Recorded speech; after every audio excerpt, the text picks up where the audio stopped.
പുറമേ നിന്ന് നോക്കിയാൽ ശാന്തസുന്ദരമായ ആളൊഴിഞ്ഞ തെരുവുകൾ. എന്നാൽ ഈ തെരുവിലെ മിക്ക വീടുകളുടെയും അകത്ത് കയറി കഴിഞ്ഞാൽ ഡിസ്കവറി ചാനലിന്റെ ഡോക്യുമെന്ററി ആണെന്ന് തോന്നിപ്പോകും.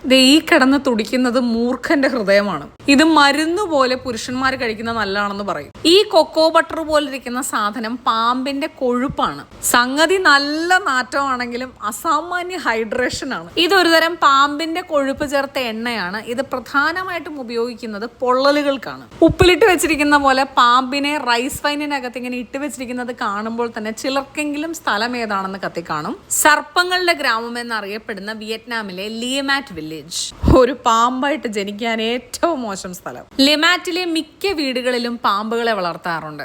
പാമ്പുകളെ ഭക്ഷണമായും ഔഷധമായും ഉപയോഗിക്കാറുമുണ്ട്. എന്നാൽ പുറം ലോകത്തിന് മുന്നിൽ ലിമാറ്റ് അതിപ്രശസ്തമായത് അവരുടെ സ്നേക്ക് വൈനിന്റെ പേരിലാണ്. നെല്ലിൽ നിന്ന് വാറ്റിയെടുത്ത റൈസ് വൈനിൽ ഇതുപോലെ പാമ്പിനെ 1 തൊട്ട് 5 വർഷം ഇട്ട് വയ്ക്കും.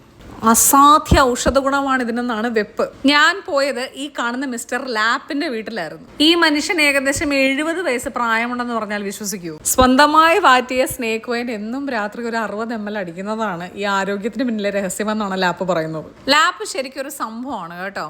വിയറ്റ്നാമീസ് മാത്രം എഴുതാനും വായിക്കാനും അറിയാവുന്ന ലാപ്പ് ഈ 70ാമത്തെ വയസ്സിൽ ഇപ്പോൾ ഇംഗ്ലീഷിന്റെ ഓൺലൈൻ കോഴ്സ് എടുക്കുന്നുണ്ട്.